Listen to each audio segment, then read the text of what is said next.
Sebagai lanjutan dari episode sebelumnya, di mana telah kita bahas perbandingan antara analisis regresi dengan hanya satu independen variabel dan dengan dua atau lebih independen variabel, telah ditunjukkan bahwa pada prinsipnya analisis yang dilakukan menghasilkan informasi yang sama, yaitu satu, koefisien regresi. Hanya saja pada analisis regresi berganda terdapat lebih dari satu koefisien regresi karena sesuai dengan banyaknya X yang ada. Jadi misalnya persamaannya Y sama dengan A ditambah B1X1 ditambah B2X2 ditambah E, berarti ada B1 dan B2. Begitu juga jika di-extend, diperluas misalnya menjadi 5, maka persamaannya menjadi Y sama dengan A ditambah B1X1 tambah B2X2 tambah B3X3 tambah B4X4 dan ditambah B5X5 ditambah E. Dalam hal ini ada 5 koefisien regresi. Kemudian pada setiap analisis regresi, informasi yang didapat yang kedua yaitu R-square. Apakah hanya satu independen variabel, ataukah dua, ataukah 5, tetap akan diperoleh koefisien determinasi R-square, yaitu besarnya proporsi atau persentase dari varians dependent variable Y yang terkait dengan tinggi rendahnya nilai independent variable X secara keseluruhan.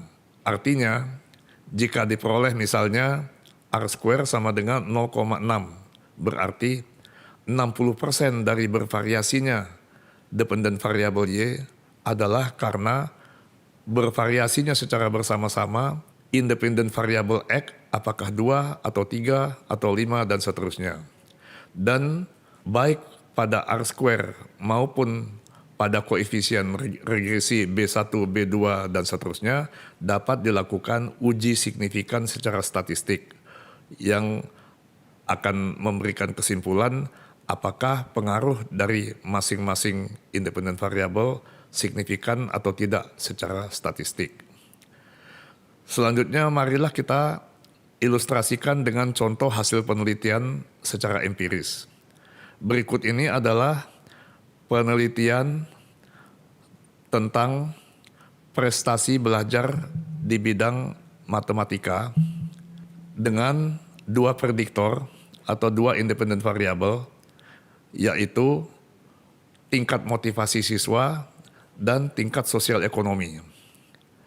Pada tabel 1, dapat kita lihat bahwa R-square yang dihasilkan adalah 0,538. Artinya 53,8% dari tinggi rendahnya atau bervariasinya prestasi di bidang matematika adalah karena bervariasinya atau tinggi rendahnya tingkat motivasi dan tingkat sosial ekonomi secara bersama-sama. Kemudian pada tabel berikutnya dilakukan uji signifikan atau uji hipotesis terhadap nilai R-square yang diperoleh tersebut. Di sini diperoleh nilai F sebesar 1807,9, artinya besarnya variasi dependent variable prestasi matematika yang karena tinggi rendahnya kedua independen variabel tersebut adalah disebut varians regresi adalah 1.800 kali lebih besar daripada varians residual atau varians dari dependent variabel yang dikarenakan oleh bervariasinya hal selain daripada kedua independen variabel di atas. Uji F ini menghasilkan kesimpulan yang secara statistik signifikan, yaitu pada kolom SIG di sini ada angka 0,000, maksudnya probability dari nilai F sebesar tersebut adalah 0,000 yang lebih kecil daripada taraf signifikan 0,05, maka kita simpulkan pengaruh dari kedua independent variable tersebut secara bersama-sama signifikan. Kemudian pada tabel berikutnya dapat kita lihat koefisien regresi yang dihasilkan. Karena ada dua independent variable, maka dapat diperoleh koefisien regresi untuk motivasi yaitu B1 adalah 0,674 dan dari hasil uji T ternyata juga signifikan. Begitu pula independent variable yang kedua, sosial ekonomi dengan koefisien regresi sebesar 8,854 dan nilai T 8,307 juga signifikan. Maka dapat kita simpulkan bahwa baik variabel motivasi maupun variabel sosial ekonomi secara sendiri-sendiri keduanya memiliki pengaruh yang secara statistik signifikan terhadap tinggi rendahnya prestasi belajar di bidang matematika. Adapun pada tabel ini dapat kita lihat juga kolom beta, yaitu koefisien regresi dari kedua independent variable tersebut dalam skala baku, yaitu dalam skala Z-score, sehingga walaupun motivasi dan sosial ekonomi skalanya berbeda-beda, tapi sekarang menjadi comparable. Dalam hal ini 0,7 sebagai koefisien motivasi sedang ini adalah lebih besar atau 7 kali daripada koefisien untuk sosial ekonomi yang hanya 0,1. Jadi meskipun pada koefisien regresi dengan skala asli sosial ekonomi koefisiennya tampak lebih tinggi, tetapi hanya pada kolom beta ini kita dapat membandingkan kedua koefisien tersebut karena skalanya sama. Yang kalau melihat kolom B, koefisien regresi seakan-akan sosial ekonomi yang koefisiennya 8,8 dibanding dengan motivasi yang hanya 0,67 seakan-akan pengaruh sosial ekonomi lebih kuat daripada pengaruh motivasi. Tentu saja kesimpulan seperti itu tidak boleh dilakukan karena kedua variabel tersebut skalanya tidak sama. Kalau kita ingin membandingkan, kita harus melihat kolom beta, yaitu koefisien regresi dalam skala baku. Dalam hal ini, koefisien regresi yang baku untuk motivasi adalah 0,7, sedangkan sosial ekonomi 0,1. Jadi yang benar ialah bahwa pengaruh dari variabel motivasi jauh lebih tinggi, yang dalam hal ini hampir sekitar 7 kali daripada besarnya pengaruh sosial ekonomi terhadap prestasi matematika. Namun keduanya secara statistik signifikan. Pada tabel yang terakhir di bawah dilakukan juga analisis atau uji signifikan terhadap berapa besar sumbangan varian dari masing-masing independent variable tersebut. Dapat dilihat bahwa pada kolom R-square change untuk model 1 di mana independent variabelnya adalah motivasi, varian yang dihasilkan adalah 0,528. R-square change yang dihasilkan adalah 0,528. Artinya 52,8% dari bervariasinya prestasi matematika adalah disumbang oleh bervariasinya variabel motivasi. Dan selanjutnya sumbangan atau R-square change dari variabel sosial ekonomi hanya 0,01, yang berarti hanya 1% dari mengapa tinggi rendahnya prestasi matematika itu yang ditentukan atau dipengaruhi oleh tinggi rendahnya status sosial ekonomi. Contoh berikutnya ialah bagaimana jika independent variabelnya tidak 2, tapi misalnya 5. Prinsip yang sama, cara yang sama juga tetap berlaku. Dalam hal ini misalnya didapat R-square 0,541. Artinya 54,1% dari bervariasinya prestasi matematika adalah karena bervariasinya kelima variabel independen secara bersama-sama, yang dalam hal ini adalah motivasi, sosial ekonomi, ortoped itu artinya kepedulian orang tua singkatan, kemudian kenyamanan sekolah dan fasilitas. Jadi sekali lagi 54,1% dari bervariasinya atau tinggi rendahnya prestasi matematika adalah karena bervariasinya ke 5 independen variabel ini secara bersama-sama.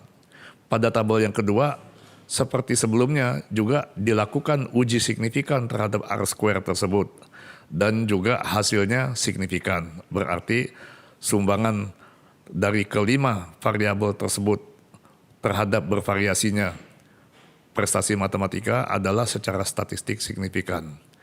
Lalu pada tabel berikutnya yang ketiga yang berjudul koefisien, dapat kita lihat 5 buah koefisien regresi dari 5 independen variabel tersebut. Pertama, variabel independen motivasi dengan koefisien seperti semula yaitu 0,67 ternyata dilakukan uji T signifikan.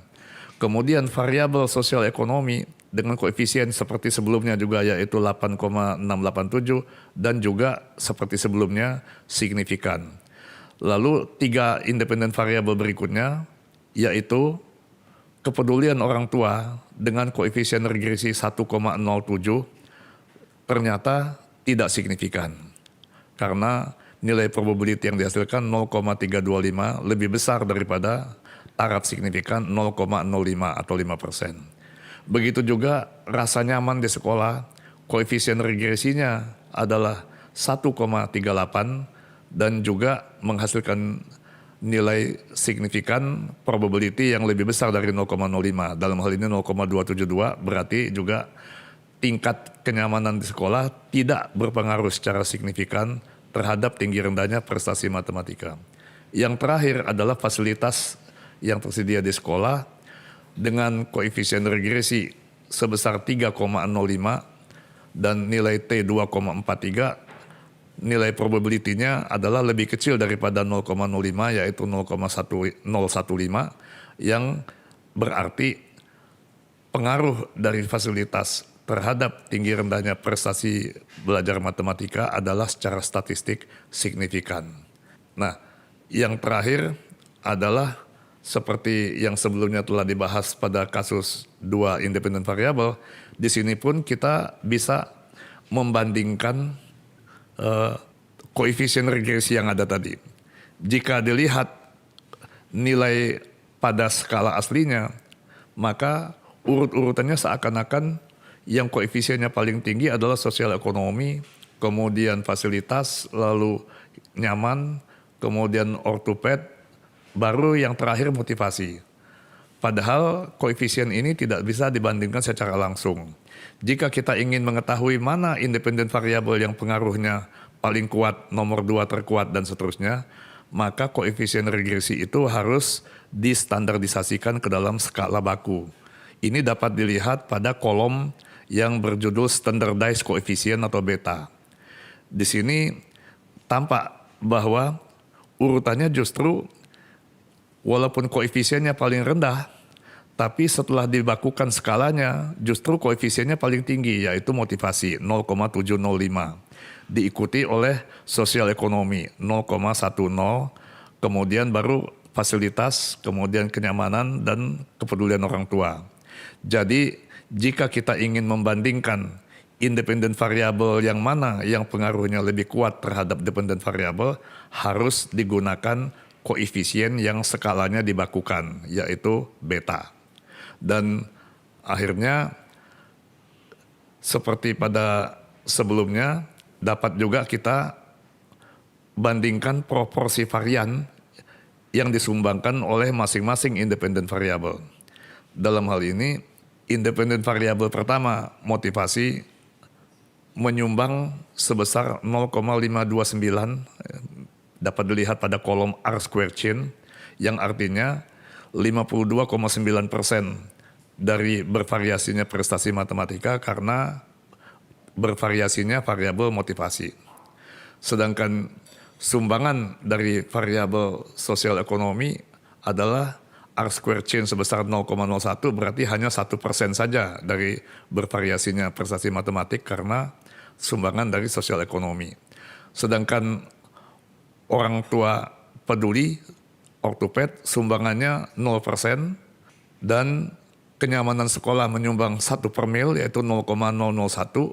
Begitu juga sumbangan dari variabel fasilitas adalah 0,001 yaitu 1/mil. Lalu di kolom paling kanan dapat kita lihat uji signifikan terhadap sumbangan proporsi varian masing-masing independen variabel tersebut.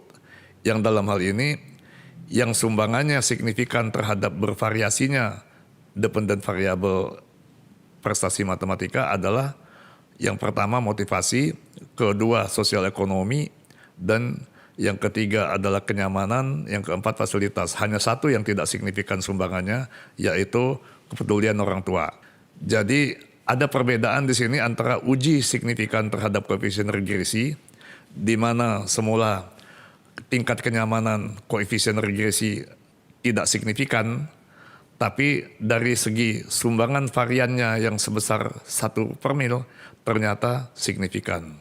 Nah, tentu saja semua uji signifikan yang kita lakukan dapat dinilai keabsahannya dengan cara melihat apakah asumsi yang mendasarinya terpenuhi apa tidak. Yang dalam hal ini terutama adalah normal tidaknya distribusi frekuensi dari residual. Gambar berikut menunjukkan ternyata dari data yang kita analisis, distribusi frekuensi dari residual sangat menyerupai kurva normal. Jadi kesimpulannya semua uji signifikan yang kita lakukan dapat dipercaya adanya. Lain halnya seandainya misalnya kita dapatkan distribusi frekuensi dari residual seperti berikut ini. Nah, jika terjadi hal seperti ini, maka hasil uji signifikan yang kita lakukan baik terhadap koefisien regresi maupun terhadap koefisien determinasi R-square patut dipertanyakan.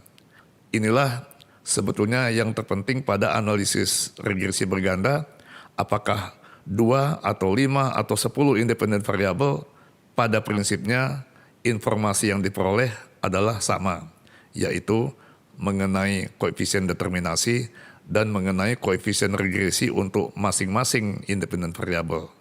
Pada episode berikutnya akan kita bahas analisis regresi berganda jika yang dijadikan independen variabel atau prediktor adalah variabel kategorikal.